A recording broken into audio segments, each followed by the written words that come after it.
না হইল, এরপর এরা দাঁড়িয়ে থাকে, এদের ভাঙা এদের না ভাঙলে।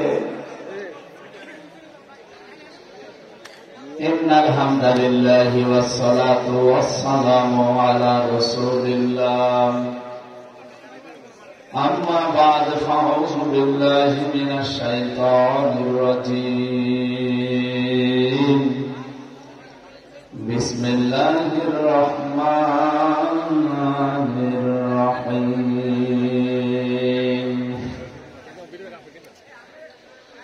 قل ما كنت بدعا من الرسل وما أدري ما يفعل بي ولا بكم إن أتبع إلا ما يوحى إلي وما أنا إلا نذير مبين.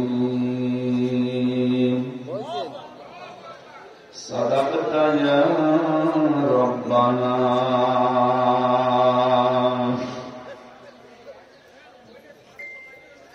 عن أبي هريرة الله عليه وسلم الدنيا سجن المؤمن وجنة الكافر. رواه ابن ماجه. وقال تعالى في شان حبيبي وما زادهم إلا إيمانا وتسليما. اللهم صل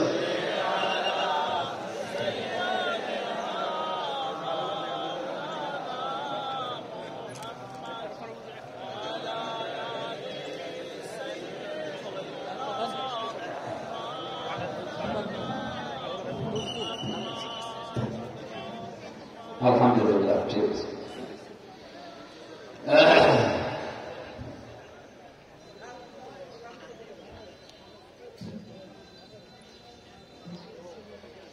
পটুয়াখালী জেলা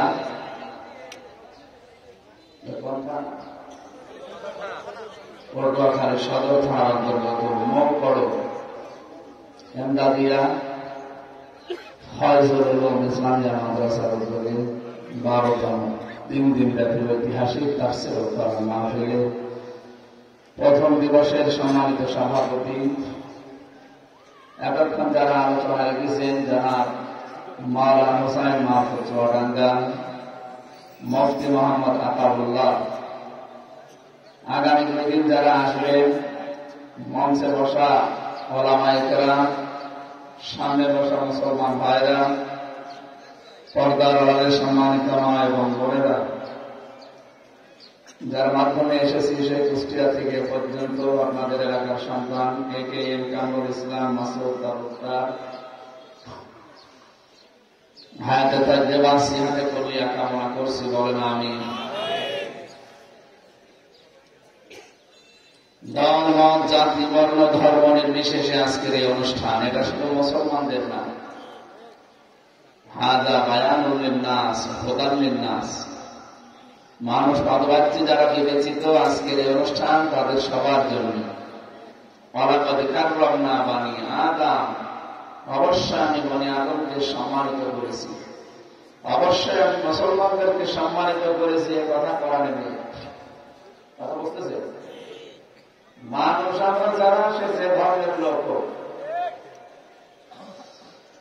এই জন্য আল্লাহ যেহেতু আমাদের সম্মান দিয়েছে, আল্লাহ কিন্তু বলেননি যে ওয়ালাকাদ কাররামনা বানি মুসলিমিন বা মুমিনিন, মুসলমান সন্তান যারা, মুমিন সন্তান যারা, এদেরকে আমি সম্মান দিয়েছি শুধু না, মানুষ যারা, কি যারা বলেন তো?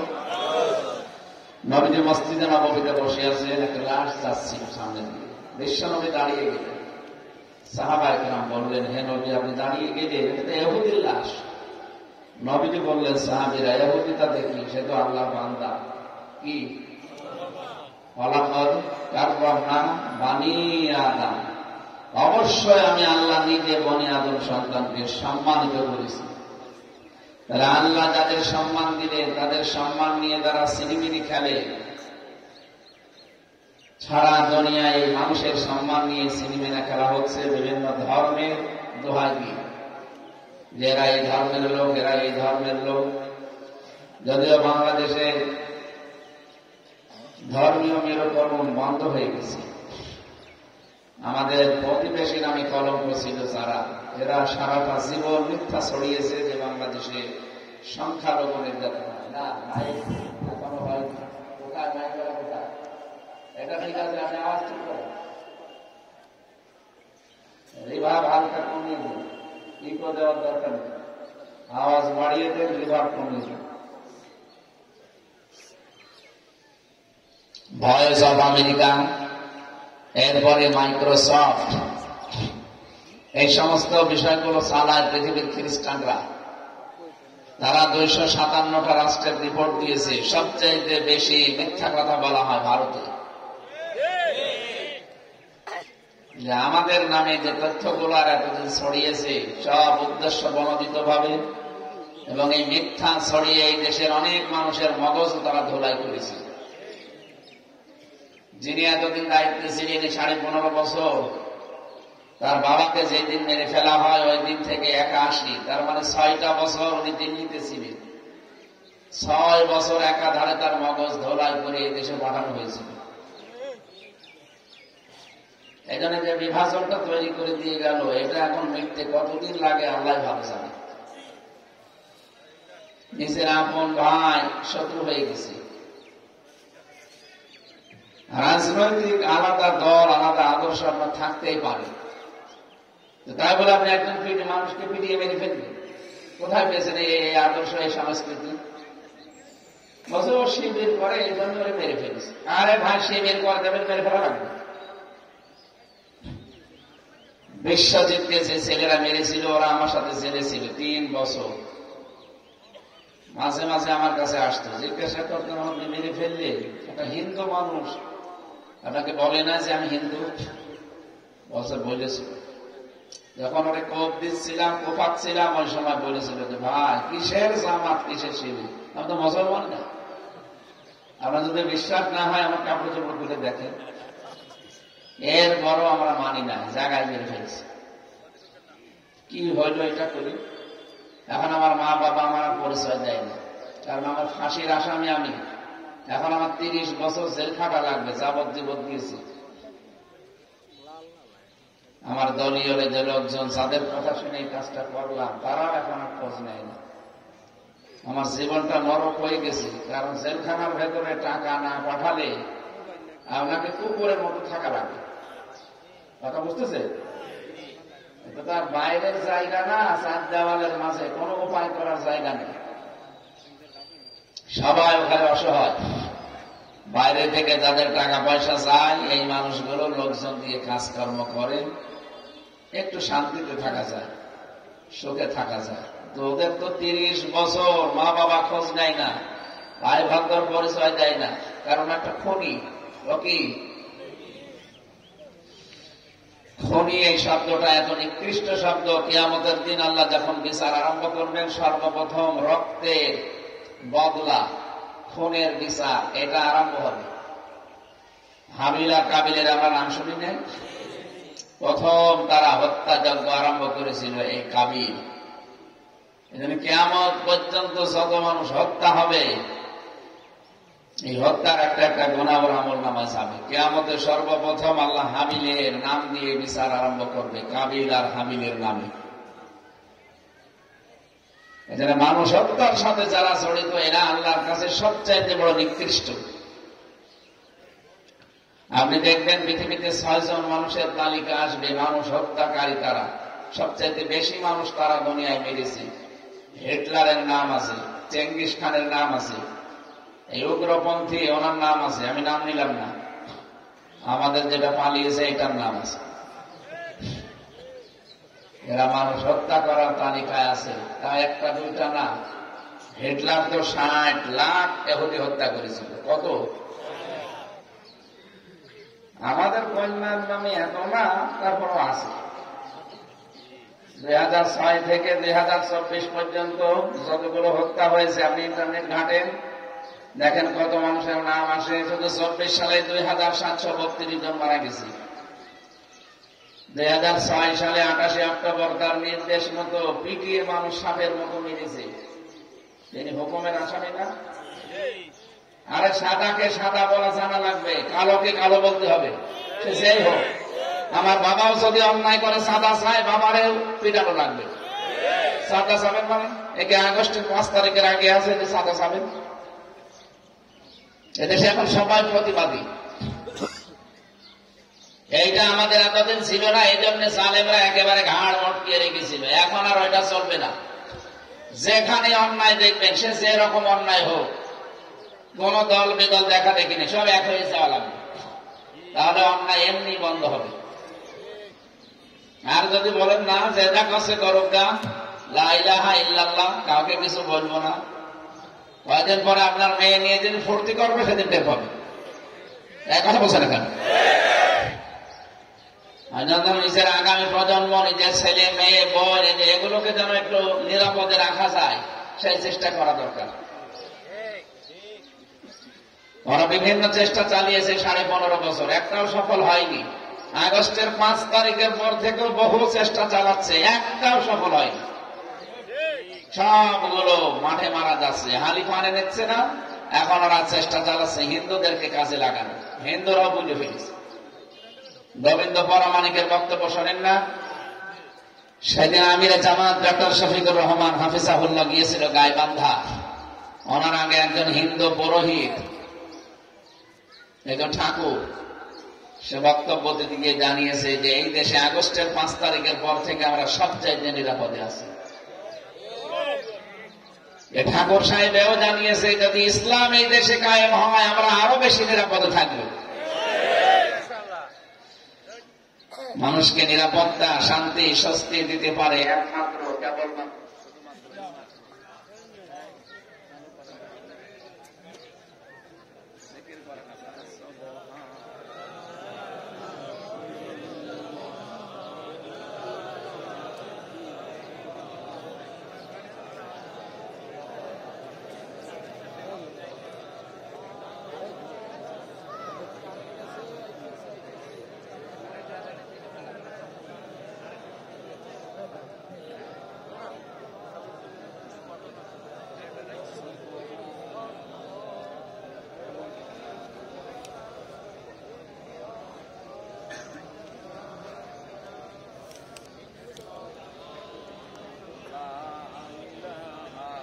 ইল্লাল্লাহ, সুবহানাল্লাহ, আলহামদুলিল্লাহ, লা ইলাহা ইল্লাল্লাহ, লা ইলাহা ইল্লাল্লাহ, মুহাম্মাদুর রাসূলুল্লাহ।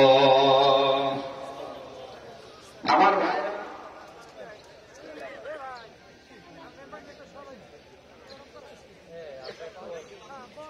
আল্লাহুম্মা সাল্লি আলা সাইয়্যিদিনা মাওলানা মুহাম্মদ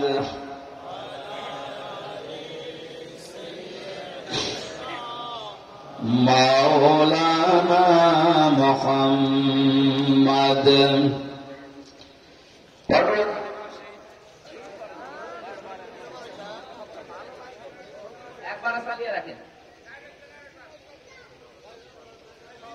ফকির হয়ে গেছেন নাকি? টাকা ওইটা খরচ হয় হোক, আর বিদ্যুতের জন্য দরকার নেই, ওইটাই সারাদিন চালাবেন। আমি যে কথা বলছিলাম, আল্লাহ রাব্বুল আলামিন আমাদেরকে সম্মান দিয়েছেন, অথচ মানুষের সম্মান নিয়ে সিনিমিনি যারা খেলেছে, আল্লাহ তাদেরকে একেবারে আস্থা করে নিক্ষেপ করেছেন। এখান থেকে শিক্ষা নেওয়া লাগবে আমাদের। মানুষের সম্মান কিন্তু অনেক বেশি। আল্লাহ যেহেতু নিজের সম্মান দিলেন, মানুষের সম্মান নিয়ে আগামীতে কেউ যেন আর সিনিমিনি খেলবেন না। মানুষকে আপনি কষ্ট দেবেন, অপমান করবেন, অপদস্থ করবেন, বিপদে ফেলে দেবেন। আরো মানুষের একজন মালিক আছে, জানে? তিনি কিছুই বলবে না। রেখো না মনেতে ভয় বান্দা খোদার, দূর হয়ে যাবে বাধা সব। তোমার আমার এক মালিক আছেন, আছেন আমাদের রব, আছেন আমাদের রব। এজন্য আল্লাহ আমাদের সম্মান দিয়েছেন, তিনি নিজে আমাদের এই চেহারাটা বানিয়েছেন। এটা ফেরেশতাদের হাতে দেয়নি, ফেরেশতারা বডি বানিয়েছে, আর এই মুখ চেহারা এটা আমার আল্লাহ নিজের হাতে বানিয়েছে। মানুষ এত সুন্দর, সুতরাং মানুষের সম্মান যেন নষ্ট না হয় এদিকে খেয়াল রাখা লাগবে। আপনি মানুষের সম্মান নষ্ট করার জন্য চেষ্টা চালিয়েছিলেন, আল্লাহ এত নিচে নামিয়েছে, কুকুরও অত নিচে নামে না। আমার যতটুকু বাস্তব দেখছি সারা বাংলাদেশের সব জায়গায় প্রায় আমি গেছি, এতগুলো জায়গায় যাবার পরে আমার অভিজ্ঞতায় 2024 সালের 5 আগস্টের পর থেকে একটা কুকুর দেখলে মানুষ যেমন করে, জালেমদের দেখলে তার চাইতে বেশি ঘৃণা করে। আল্লাহ পাক বলেন ফাতিলকা বুয়ুতুহুম খাবিয়াতাম বিমা যালামু, সূরা নমলের 52 নম্বর আয়াতে আছে আল্লাহ তাআলা যেন রাগ দিয়ে বলেছেন যে এই আঙ্গুল দিয়ে যে এই সেই ঘরগুলো খাবিয়াতান আমি জনশূন্য করে দিয়েছি, পরিত্যক্ত বানিয়ে দিয়েছি, বিমা যালামু এদের জুলুমের কারণে। আয়াতটাতে কত বাস্তব। 2024-এর 5 আগস্টের বিকাল আসতে আসতে আমি পেয়ে গেছি। আমাদের কুষ্টিয়ার হানিফের বাড়ি মাটির সাথে মানুষ মিশিয়ে দিয়েছে, ওর ঘরের ইট পর্যন্ত জনগণ রাখে নাই, পায়খানার প্যান পর্যন্ত মানুষ খুলে নিয়ে চলে গেছে। এমনি না, বিমা যালামু আল্লাহ বলেন এদের জুলুমের কারণে এদের জায়গাগুলো পর্যন্ত আমি অভিশপ্ত বানিয়ে দিয়েছি। এ পর্যন্ত আল্লাহ শেষ করে দেননি, এর পরের অংশ আমাদের জন্য। ইন্না ফি যালিকা লাআয়াতাল লিকওমিন ইয়ালামুন, অবশ্যই এর ভেতরে শিক্ষা আছে যারা জ্ঞানী তাদের জন্য। আপনারা এই কয়েকজন আমার সামনে বসে আছেন, আমি এই কয়েকজনের জন্য বলছি, এটা রেকর্ড হচ্ছে, সারা দুনিয়ায় যাচ্ছে। সবাইকে সামনে নিয়ে আমি কথা জানাতে চাই, জালেমদের এত বড় শিকড় যদি আল্লাহ কেটে দিতে পারে, আগামীতে যারা আসবেন তারা যদি জুলুম করেন তাদের বাড়ি ঘর কিন্তু শ্মশান হয়ে যাবে। এই জন্য সাবধানে চলবেন। অথচ অনেককে দেখতে পাচ্ছি অনেকে আল্লাহর নামে আরম্ভ করে দিয়েছেন।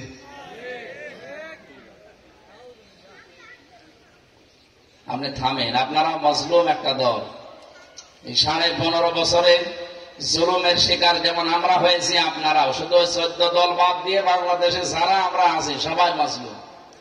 কথা বলেন না কেন? এই মজলুমদের কোন দলই থাকা ঠিক না, সব এক দল হয়ে যাওয়া লাগবে। জালেমরা যেমন সব এখন একদল ছিল ওই সময়, এখন মজলুমদের একদল হওয়া লাগবে, তাছাড়া এ সামনে কিন্তু রক্ষা করা কঠিন হয়ে যাবে। কারণ ওরা তো বসে নেই, চেষ্টা চালিয়েই যাচ্ছে, এখনো পর্যন্ত চলছে, আজকেও চেষ্টা চলেছে। আপনি টের পান কিছু? মিজান আজহারি কি একটা কথা জানিয়েছে, সেইটা নিয়ে আপনি তোলপাড় করেন। আলেমদের নামে আপনি ধর্ম ব্যবসায় লাগিয়ে দেন, মাদক ব্যবসায়ী যারা তাদের সাথে তুলনা দেন। আপনি মানুষ, আপনার পিঠেও তো যে সালা বাঁধা আছে এটা তো ওই সালাই। এই জন্য এই মজলুম দলটার যেন বদনাম না হয় এমন কোন কথা, এমন কোন কাজ করবেন না। এটা পটুয়াখালী, পাশের জেলা বরগুনা। এখানকার একজন ছিল আমার সাথে 3 বছর, এই লোকটার 313টা মামলা। বিএনপির লিডার, বড় না ছোট না মাঝারি, এই মাঝারি লিডারের যদি 313টা মামলা হয়, বড় গুলো তাহলে কি অবস্থা বলেন তো? আপনারা এখন কিছুই সহ্য করতে পারবেন না। আচরণ যদি আবার জালেমদের মতো কেউ আরম্ভ করে, জনগণ কিন্তু এখন আর চোখ বুঝে নেই। যে যেখানে আছে যদি একটু টের পায় যে আমার সাথে জনগণ আছে, ওই জায়গায় আপনাকে মাটির ফেলে হত্যা করে ফেলবে। সাদা সাওয়া সেদিন দিয়েছে যে আমি নারায়ণগঞ্জের বন্দরে রাত 12:30টার পরে সাদা সালাম জানলো কি করে মানুষ? আরে ভাই, রাত 12:30, আপনি পায়খানার ভেতরে বসে কি করেন সেটা ওরা দেখতে পায়। এমন মেশিন দিয়ে ওরা বসে আছে। আমি নিজে দেখে এসেছি রিমান্ডে।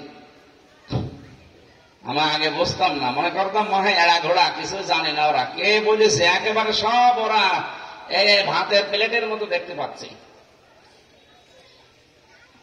আমি রিমান্ডে থাকাকালীন আমার বাড়ি থেকে মাওলানা আমিরুল ইসলাম বেলালি সাতক্ষীরা, ওনার সাথে কি একটা কথা বলেছে, ওটা ভিডিও ক্লিপ আকারে আমার পরের দিন বলছে এই দেখেন, অথচ নাম্বার কেউ জানে না।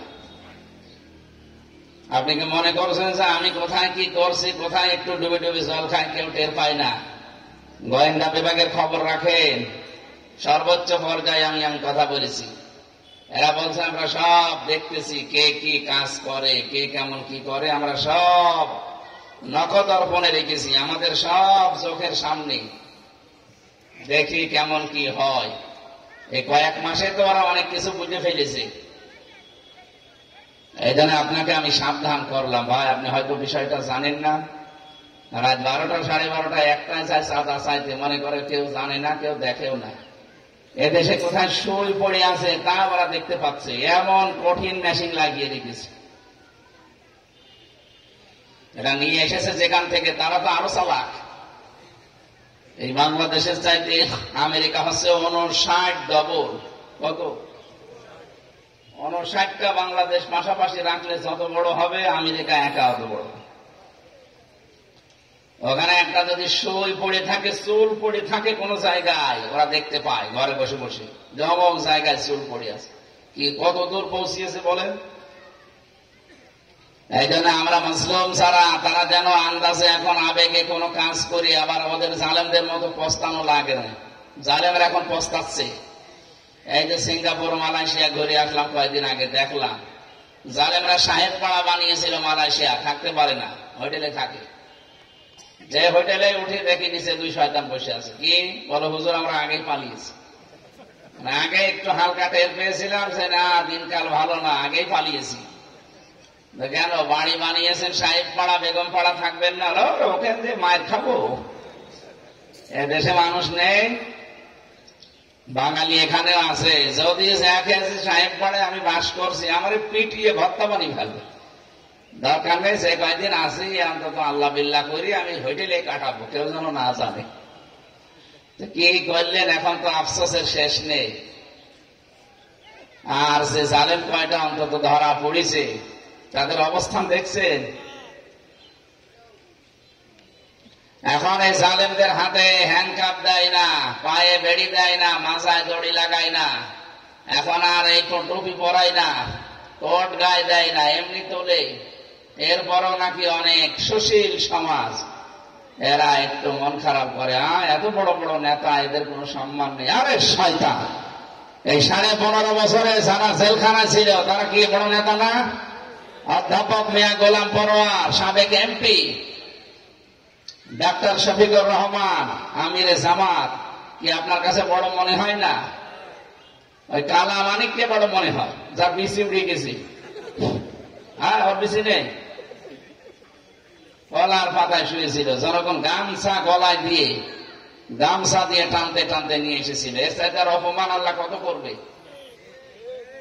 এদের এত আরামে রেখেছে, এরপরও তোমার এদেরকে এত কষ্ট দেওয়া হয়। শয়তান আমার মাথায় দড়ি ছিল, আমার পায়ে ডান্ডা বেরিয়েছিল, আমার পেছনে হ্যান্ডকাপ লাগানো ছিল, আমার চোখ কালো কাপড় দিয়ে বাঁধা ছিল। কি করেছিলাম আমি? তখন তো তোমার মুখে কথা ছিল না। তখন যেমন কথা বলনি, এখনো কথা বলবা না, চুপ করে থাকবা। মাওলানা মামুনুল হককে পিটিয়ে হুইল চেয়ারে বসিয়ে আদালতে নিয়েছে হাতে হ্যান্ডকাপ দিয়ে, তখন কথা বলে না শয়তান। আর এখন এই গোলাঙ্গার গুলো এখন জেলখানায় আছে, গোলাঙ্গার গুলো আদালতে যায়। এগুলো মানুষ? এগুলো মানুষ? এগুলো জানোয়ারের চাইতে খারাপ। যেটা ভালো মনে করতাম দরবেশ, এত বড় বড় গাড়ি, 36,000 কোটি টাকা চুরি করি শয়তান। ভালোটা যদি এই হয়, আর যেগুলো এমনি শয়তান, ওগুলো কি করিস? এক একজনের বাড়ি 620টা বাড়ি বানিয়েছে একজন। একটা বাড়িতে তো এখন থাকতে পারেন না, এখন তো মাটির ফ্লোরে থাকা লাগে জেলখানায়। কি হয়েছে আপনার? এই জন্য মানুষের সম্মান নিয়ে যারা সিনেমিনি খেলেছেন, আল্লাহ আপনাকে ছাড়বে না, কারণ আপনি আল্লাহর মামলার আসামি। এটাকে আমি বানালাম। সূরা শূরা 25 নম্বর পারা 6 নম্বর পৃষ্ঠা 13 নম্বর লাইনের 42 নম্বর আয়াতে আছে, ইন্নামাস সাবিলু আলাল্লাযীনা ইয়াযলিমুনান নাস। আল্লাহ পাক বলেন, অবশ্যই আমি আল্লাহ নিজে মামলা দেব জালেমদের বিরুদ্ধে। আপনি টের পাচ্ছেন আল্লাহ কি বলেছেন? জালেমদের বিরুদ্ধে আল্লাহ নিজে মামলা দেবে। সুতরাং এই 1628 জন মানুষ দায়িত্বে ছিল, যতগুলো চেয়ারে দায়িত্বে ছিল সবগুলো জালেম আর সবগুলো আল্লাহর মামলার আসামি, হয় ডাইরেক্ট না ইনডাইরেক্ট।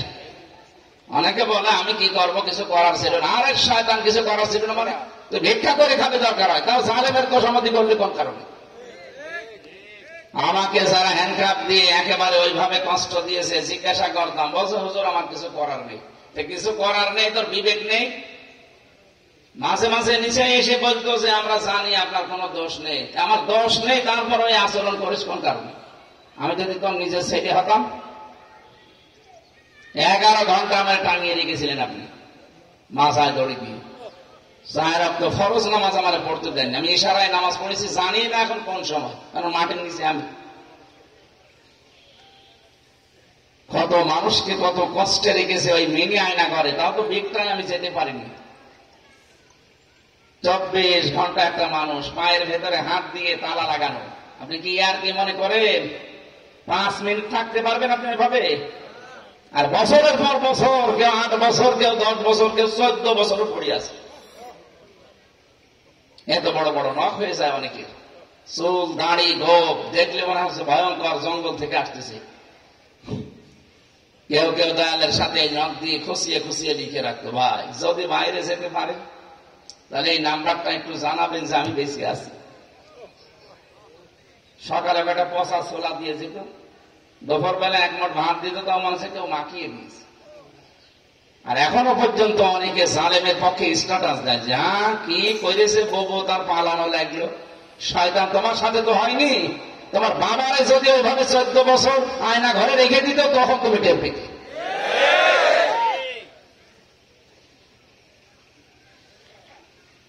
বাংলাদেশের সবাই যদি মাফ করে দেয় এই জালেমদের, ব্যারিস্টার আরমানের বউ জীবনও মাফ করবে না।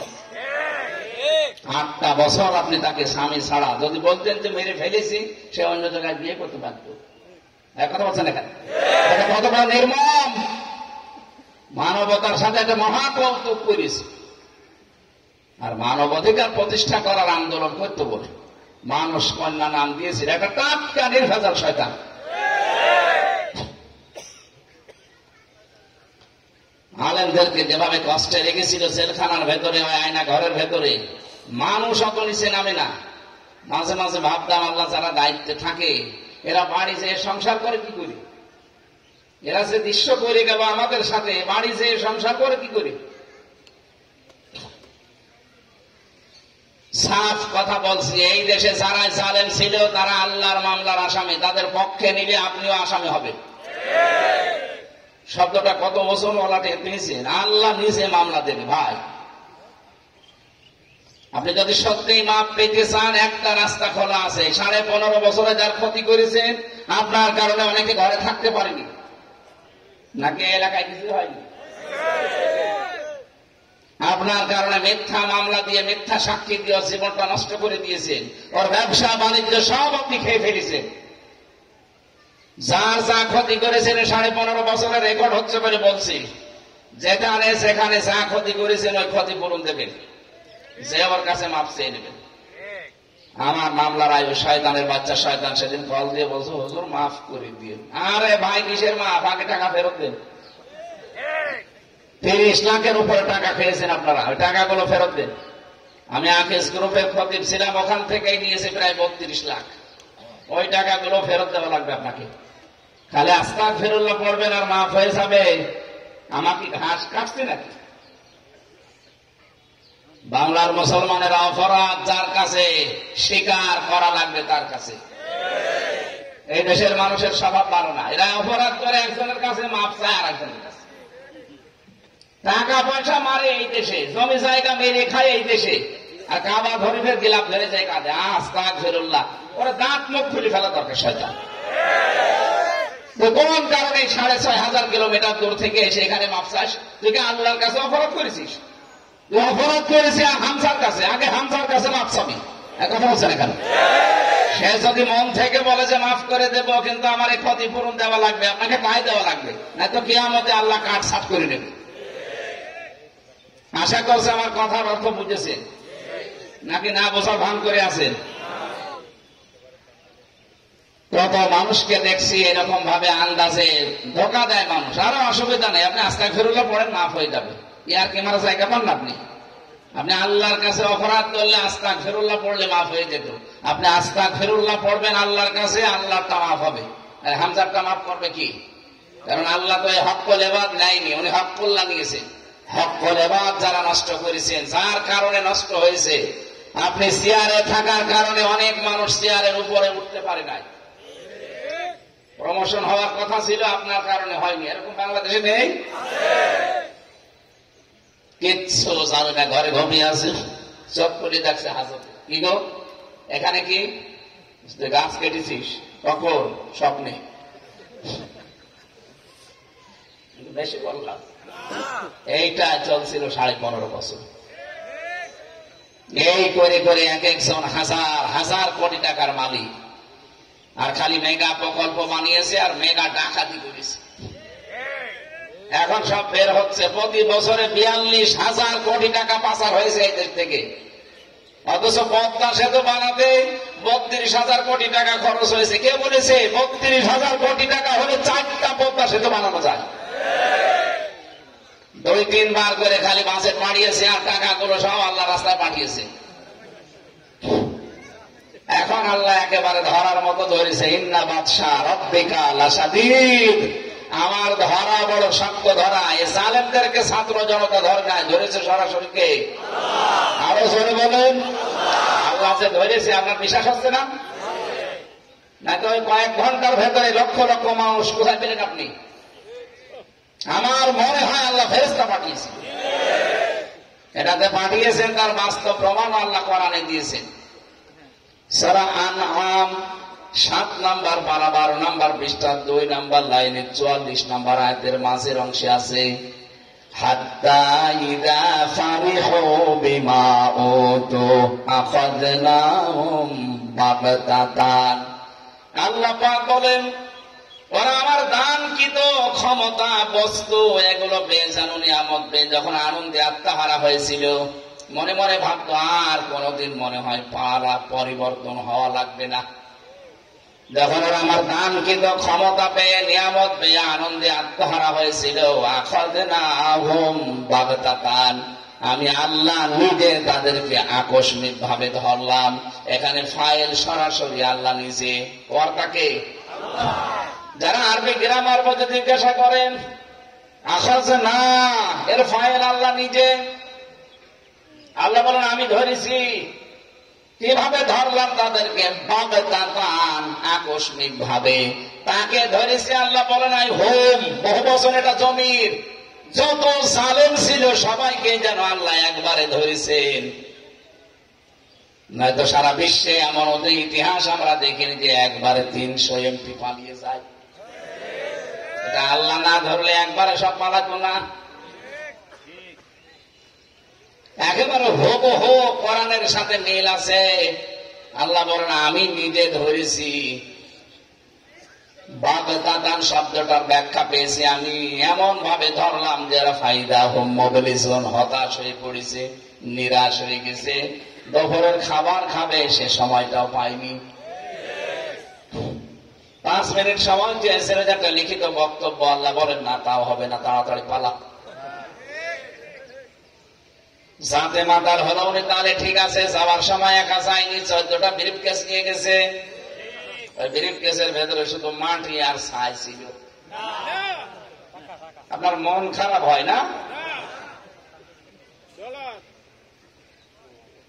পাইলটকে জিজ্ঞাসা করছে কি ব্রিফকেস গুলো উঠেছে, বলছে হ্যাঁ ওঠো চলো, আর কারোর সাথে কথা নেই, সব ভিডিও আকারে এখন ক্লিপ আকারে আমার দেশ পত্রিকা ছেড়ে দিচ্ছে। আপনার এত বাক্স লাগবে, আপনার এত ব্রিফকেস দরকার, কি করবেন এগুলো? বয়স তো শেষ হয়ে গেছে। দুনিয়ায় সব হয়ে গেল, একটা হাসি মানুষ আপনি।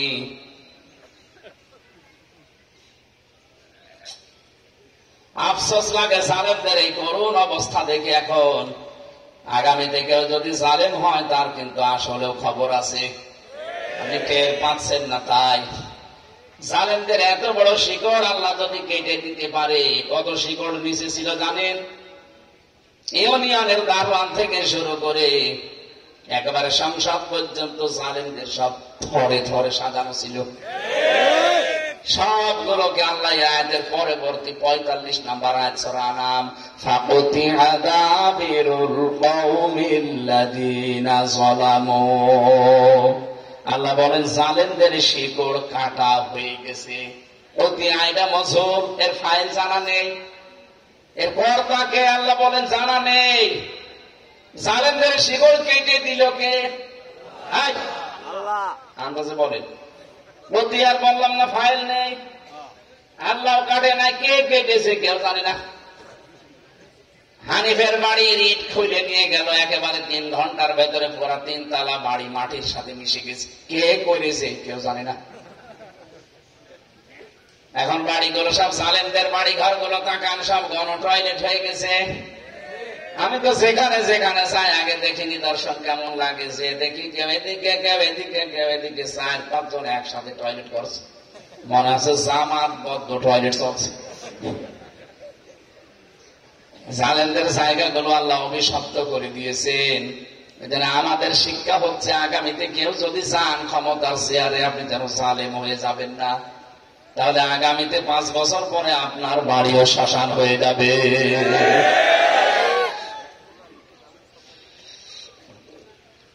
আল্লাহ নিজে যখন ধরেছেন, উনি নিজে যখন মামলা দেবে, উনি নিজেই বিচারপতি, নিজেই মামলার বাদী।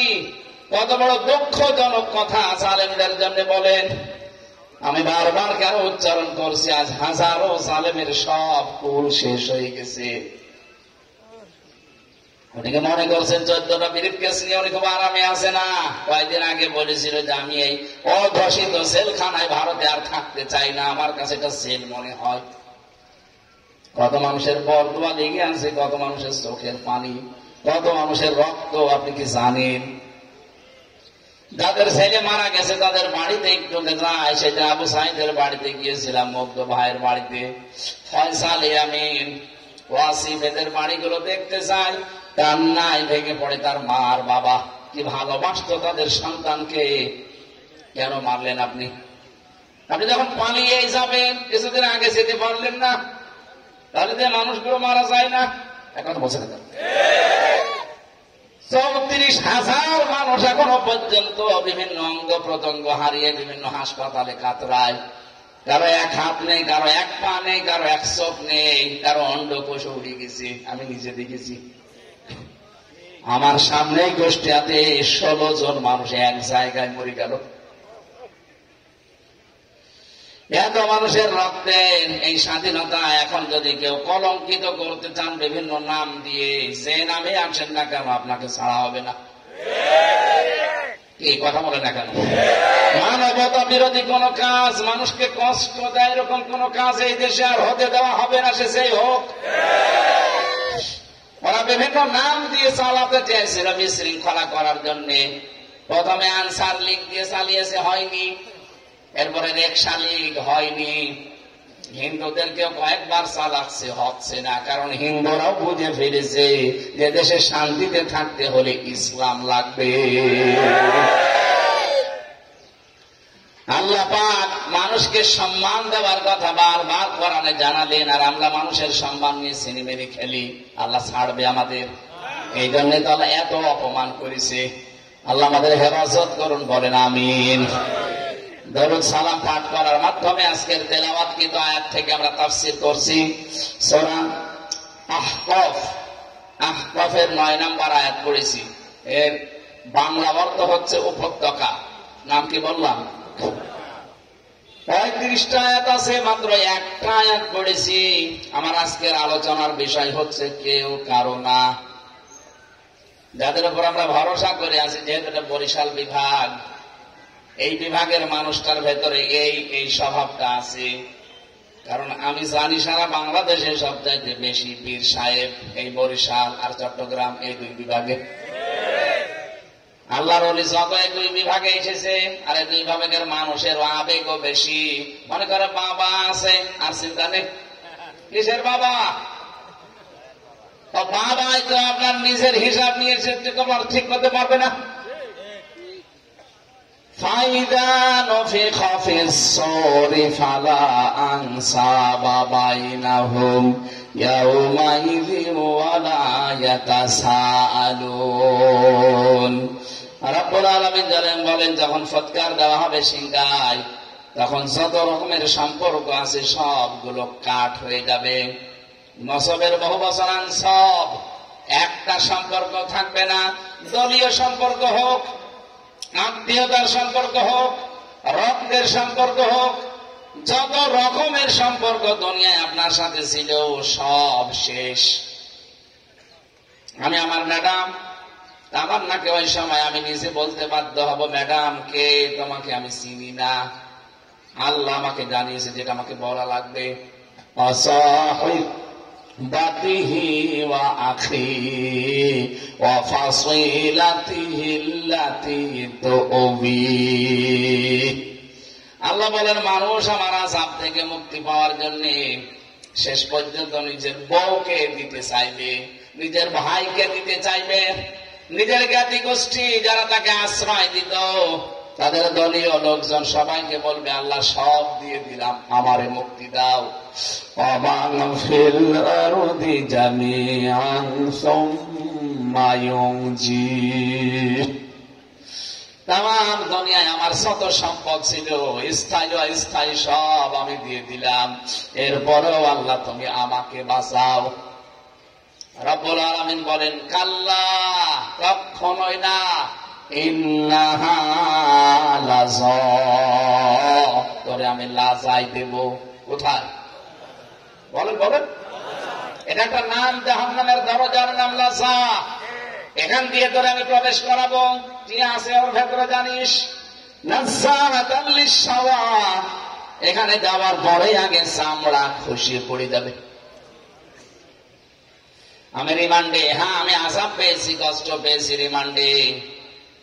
কিভাবে নখ তলে আমি দেখেছি। লজ্জা স্থানের ভেতরে এই যে তার গরম করে আগুনের মতো চলক টক করে, ওইটা ঢুকিয়ে দেয়। আমি নিজে আমার সামনে এগুলো করেছি। শিবিরের দেলাওয়ার হোসেন ঠাকুরগাঁও বাড়ি সাবেক সভাপতি, নাম শোনেন? তার গরম করে লাল যখন টক টক করে, তখন এই লাল তার ওর লজ্জা স্থানের ভেতরে ঢুকিয়েছে। ওর পুরুষ অঙ্গ নষ্ট হয়ে গেছে। এখন পরবর্তীতে চিকিৎসা করার পরে আল্লাহ আবার ফেরত দিয়েছে। আমারে বলছিল যে দেলাওয়ারকে আমরা ফুটবলের মতো লাথিয়েছি। আপনাদের পায়ে এই জেলার সন্তান ডক্টর শফিকুল ইসলাম মাসুদ 57 দিন রিমান্ডে ছিল। এই যে এসব হাড় মাড় গোড়মোড় কিছু নেই, নখগুলো সব পায়ের হাতে তুলে ফেলেছিল শয়তানরা।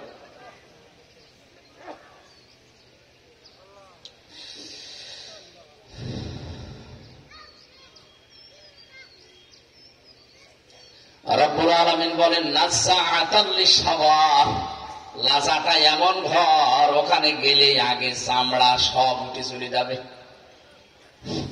আপনি টের পাচ্ছেন ঘরটা কেমন হতে পারে? কি আছে ওর ভেতরে যে ঢুকলে আগে চামড়া খুলে চলে যাবে। চামড়া খুলে দেওয়ার পরে লবণ দিলে কেমন লাগে, ওইরকম লাগবে। এতটুকু আল্লাহ বলেন নাই, বলেন কি করবো জানো? তাদউ মান আদবারা ওয়া তাওয়াল্লা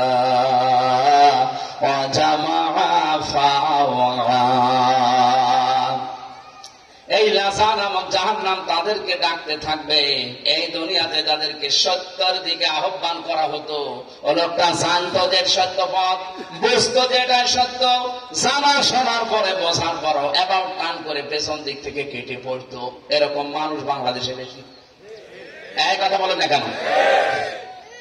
আপনি নিজেও জানেন যে হামজার বাবার কথা বলছে না, সব সম্পর্ক কাট হয়ে যাবে। এটা কার কথা? আরো জোরে। এখন কোন কারণে আপনি মনে করেন যে মনে হয় আমার বাবার বিরুদ্ধে বলছে, আমি আর সম্পর্ক চলে যাব? আমি আপনার বাবারে চিনি? বলেন। আল্লাহ বলছে তোর বাবার কোন সম্পর্ক থাকবে না। এটা ছাগল, এমনকি সামনে আসলে তুই জিজ্ঞাসাও করবে না বাবা তুমি, না বলবে না, আগে পালাবে।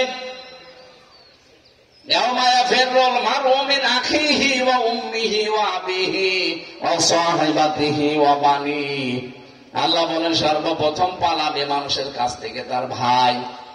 ফেররোল শব্দের বাংলা অর্থ হচ্ছে খেচ্ছে দৌড় মারা।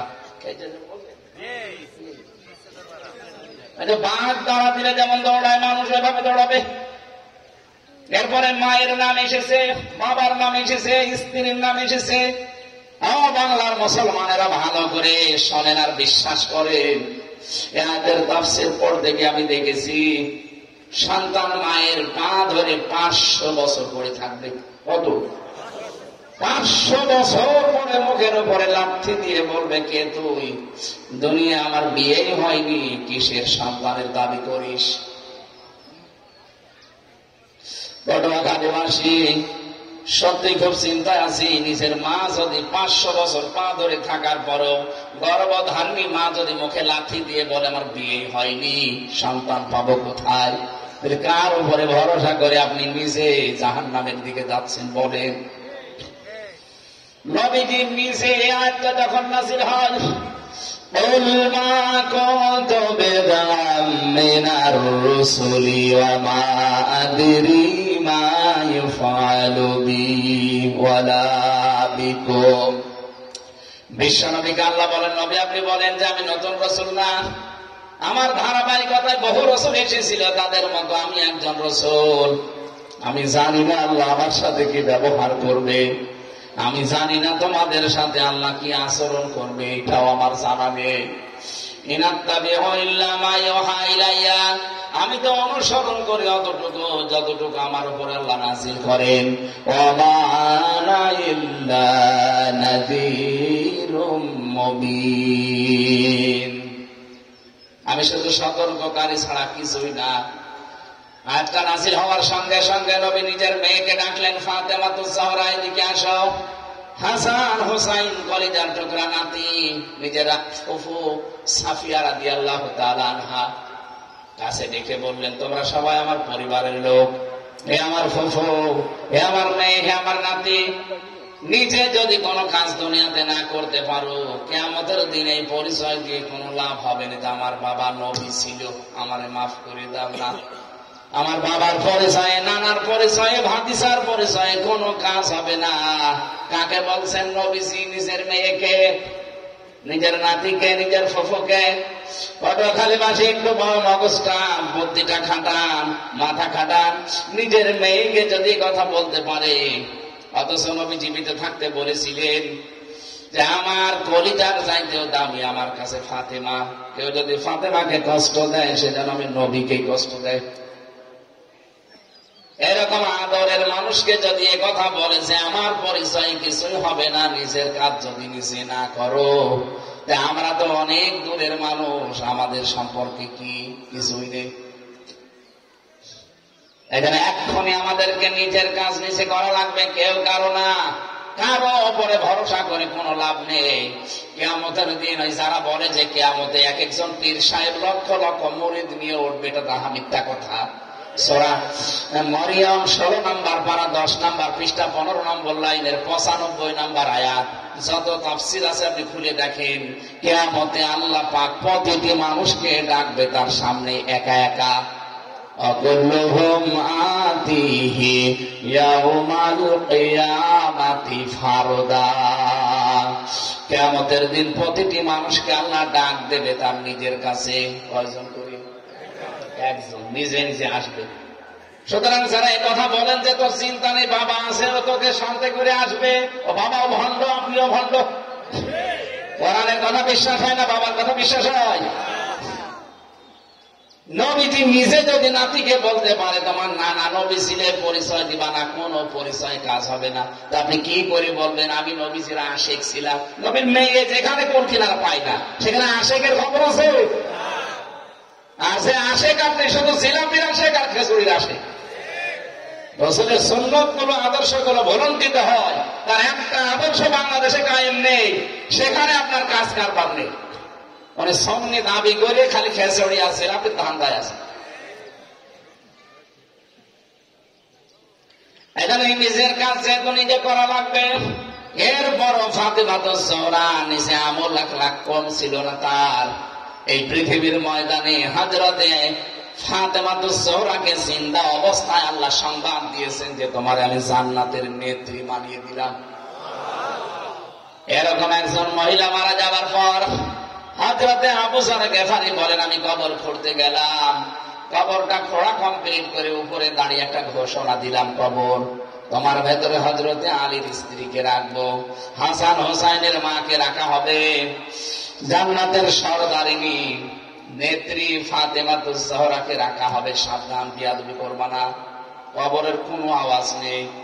হযরতে আবু যর বলেই ফেললেন, কই সন্তান যে নাকি তোমার ভেতরে এই আযাব কই, কিছুই তো দেখা যায় না। চতুর্থবার বললেন, কবর তোমার ভেতরে আজকে যারে রাখা হবে তিনি কিন্তু জাহানের বাদশাহ মুহাম্মাদুর রাসূলুল্লাহ, তার কলিজার টুকরা মেয়ে, সাবধান বিয়াদবি করবা না। কবরের ভেতর থেকে মানুষের মতো আওয়াজ আসতেছে, আবু যর নিজে শোনো আর মানুষকে শোনাও। আমি ফাতেমাকে চিনি না, আলীর স্ত্রী চিনি না, হাসান হোসাইনের মাকে চিনি না, নবীর মেয়ে চিনি না, আমি শুধু চিনি তার কাজ। যদি কাজ ভালো হয় আমি জান্নাতের বিছানা বিছিয়ে দেব, যদি কাজ কারবার দুনিয়ায় খারাপ হয়ে যায় ভালো করে গান খাড়া করে শোনো, আমি কিন্তু এই পাশ থেকে একটা চাপ দেব, এ পাশে রাখ, ওই পাশে চলে যাবে। হযরতে আবু যর বলেন, ওই দিন আমি চিৎকার দিয়ে কবর থেকে ওঠার পরে এই যে দৌড় দিয়েছি, কোনদিন আর জীবিত থাকতে সংসার করতে পারি না। যে ফাতেমারে যদি আল্লাহ এই কথা বলে কবর দিয়ে, আমার অবস্থা কোথায়?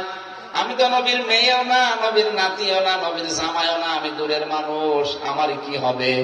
অথচ প্রতিটা সাহাবী জান্নাতি। কথা বলে না কেন? আমি আবার বলছি, আয়াত নাযিল হওয়ার পরে নবীজি কিন্তু পরেশান হয়ে গিয়েছিলেন, যদিও পরবর্তীতে বিশ্বনবীকে আল্লাহ সূরা ফাতার 2 নম্বর আয়াত নাযিল করে সুসংবাদ দিয়েছেন, লিয়াগফিরা লাকাল্লাহু মা তাকদ্দামা মিন যামবিহি ওয়া মা তাআখার ওয়া ইউতিম্মা নি'মাতাহু আলাইকা ওয়া ইয়াহদিয়াকা সিরাতাম মুস্তাকিমা। বলেন আল্লাহু আকবার। আল্লাহ পাক বলেন, হে নবী আমি আপনাকে অব্যাহতি দিয়ে দিলাম, আপনার আগে পেছনের সব কিছু আমি আল্লাহ মাফ করে দিয়েছি। এটা আমাদের সম্পর্কে তো আর বলা হয়নি। সাহাবী প্রশ্ন করলেন, হে নবী তাহলে আমাদের কি হবে? আপনি তাই পেয়ে গেলেন মাফ, আমাদেরটা কি বলেন? বিশ্ব নবী বলেন, আমি জানি না তোমাদের সাথে আল্লাহ কি আচরণ করবে। পরবর্তীতে সূরা ফাতারের পরের আয়াতটা নাযিল হয়, লিইউদখিলাল মুমিনিনা ওয়াল মুমিনাতি জান্নাতিন তাজরি মিন তাহতিহাল আনহার খালিদিনা ফিহা ওয়া ইউকাফফিরু আনহুম সাইয়্যাতিহিম ওয়া কানা যালিকা ইনদাল্লাহি ফাওজান আযীমা। রব্বুল আলামিন পরবর্তীতে আমাদের জন্য সুসংবাদ দিয়েছেন, হ্যাঁ তোমাদের ভেতরে যারা মুমিন নারী পুরুষ তাদেরকে আল্লাহ বাগানে প্রবেশ করাবে, যার তলদেশ দিয়ে নদী আর নহর প্রবাহমান থাকবে, খালিদিনা ফিহা চিরস্থায়ী থাকতে পারবে। ওয়ায়ুকাফিরু আনহুম সাইয়্যাতিহিম, আল্লাহ মুছে দেবে, কাফফারা ইউকাফিরু মানে মুছে ফেলা, তাদের জীবনের যে অপরাধ গুলো ছিল আল্লাহ মুছে দেবে, কিন্তু শর্ত তাদেরকে মুমিন হওয়া লাগবে। কি হওয়া লাগবে? প্রশ্ন আসতে পারে আমরা তো মুমিনই, কিসের মুমিন? আপনার নাম হয়তো আব্দুল মুমিন, এতটুকুই শেষ, আর খুব বেশি হলো আগা কাটা নাকি? মুমিন হওয়ার জন্য যে কি করা লাগে ওটা আমরা 100 ভাগের 80 ভাগ মানুষই জানি না। কেউ যদি মুমিন হতে চায় ঈমান আনার আগে, তাহলে তাকে আর একটা কাজ আগে করা লাগে। কি? তাগুত ছেড়ে দেওয়া লাগে। কথা বলছেন এখন? রব্বুল আলামিন জানিয়েছেন, ফামাই ইয়াকফুরু বিত-তাগুতি ওয়া ইউমিন বিল্লাহ, কোন মানুষ যদি ঈমানের দাবি করে তার প্রথম কাজ হবে সে যেন তাগুত ছেড়ে দেয়। আপনি তাগুত ছেড়ে না দিয়ে ঈমানের দাবি করবেন, ও ঈমান টিকবে না। বাংলাদেশের জাতীয় মসজিদের সাবেক ইমাম, আমি একেবারে নিরপেক্ষ দৃষ্টিতে বলছি, এ লোকটার ঈমান ছিল না এই কারণে, কারণ তাগুতের সাথে সম্পর্ক ছিল। তাগুতের সাথে সম্পর্ক রেখে যারা ঈমানের দাবি করবে ঈমান টিকবে না। এই জন্যই এমপিরা পালানোর সাথে সাথে ইমামও পালিয়েছে।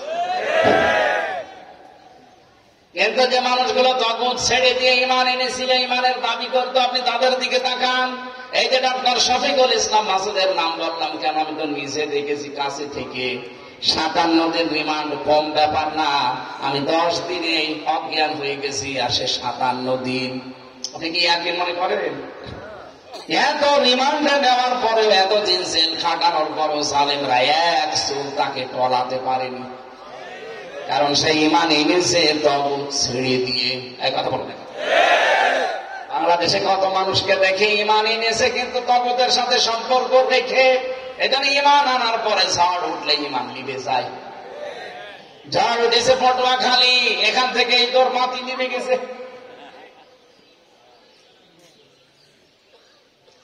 আমরা আজকে এই যে জাহান্নামের যে আলোচনা তুলেছিলাম, এটা আজকে রাতের বেলা আমার পটুয়াখালী মাহফিল আছে। পটুয়াখালী কোন জায়গায় জানেন? মির্জাগঞ্জ।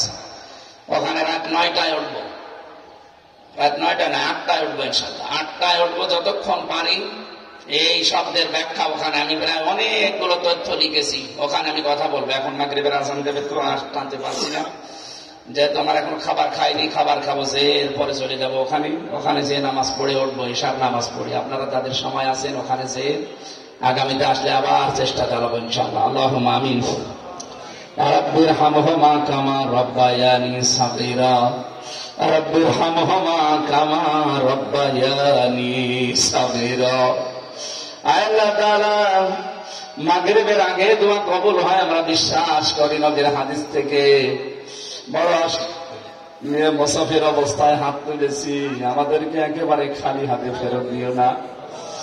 এ বিশাল আয়োজনে তোমার যে বান্দা এলাকার মানুষকে নিয়ে 3 দিন ব্যাপী আয়োজনে আঞ্জাম দিয়েছে, শ্রদ্ধাভাজন বড় ভাই জনাব একেএম কামরুল ইসলাম মাসউদ তালুকদার, আল্লাহ তোমার এই গোলামকে কবুল করে নাও। হাজারো এতিমের দায়িত্ব তার মাথার উপরে, আল্লাহ তুমি মেহেরবানি করে তাকে দেখে রাখো। নবীজি জানিয়েছেন, কেউ যদি কোন এতিমের মাথায় হাত বুলিয়েও দেয়, যতগুলো চুল পড়বে অতগুলো নেকি পাওয়া যায়। অথচ আমার ডানে বামে পেছনে কত এতিমের দায়িত্ব তোমার বান্দা নিয়েছে, মেহেরবানি করে তাকে ওমরের মতো কবুল করে নাও। যারা আমরা এসেছি কেউ কারো না, তুমি যে নিচে জানিয়েছ এই আয়াতটা আমাদের জীবনে প্রতিফলন করে দাও। সম্মানিত মা বোনেরা পর্দার আড়ালে বসে আছে, খাদিজার মতো আয়েশার মতো বানাও। আমাদের স্ত্রী যাদেরকে তুমি দিয়েছো ওই স্ত্রীগুলো হযরতে খাদিজাতুল কুবরার মতো তৈরি করে দাও। ছেলে মেয়ে যাদের দিয়েছো আল্লাহ তুমি তাদেরকে নেককার বানাও। রব্বানা হাব লানা মিন আজওয়াজিনা ওয়া যুররিয়াতিনা কুররাতা আ'য়ুনি ওয়াজআলনা লিল মুত্তাকিনা ইমামা। আল্লাহ এই বিশ্বাস নিয়ে আমরা হাত নামাচ্ছি, আমরা যা শুনলাম আমরা যেন মানতে পারি সেই তৌফিক তুমি আমাদেরকে দেবে। আল্লাহ কামরুল ইসলাম মাসউদ তোমার এই বান্দার মা বাবাকেও মাফ করে দাও, তার স্ত্রী সন্তান যেগুলো দিয়েছো তাদেরকে সহি সালামতে রাখো। এলাকায় যারা ব্যবসা বাণিজ্য করে, মাঠে ঘাটে কাজ করে, চাষাবাদ করে, এদেরকে তুমি বরকত দাও। 3টা বছর সালেমের জেলখানায় আমি অসুস্থ হয়ে পড়েছি, স্বাভাবিক হচ্ছে না শরীর। আল্লাহ মেহেরবানি করে তুমি আমাকে আগের অবস্থায় ফিরিয়ে দাও। বারাকাল্লাহু লানা ওয়া লাকুম ফিল কুরআনিল আযীম। আলহামদুলিল্লাহি রাব্বিল আলামিন। আসসালামু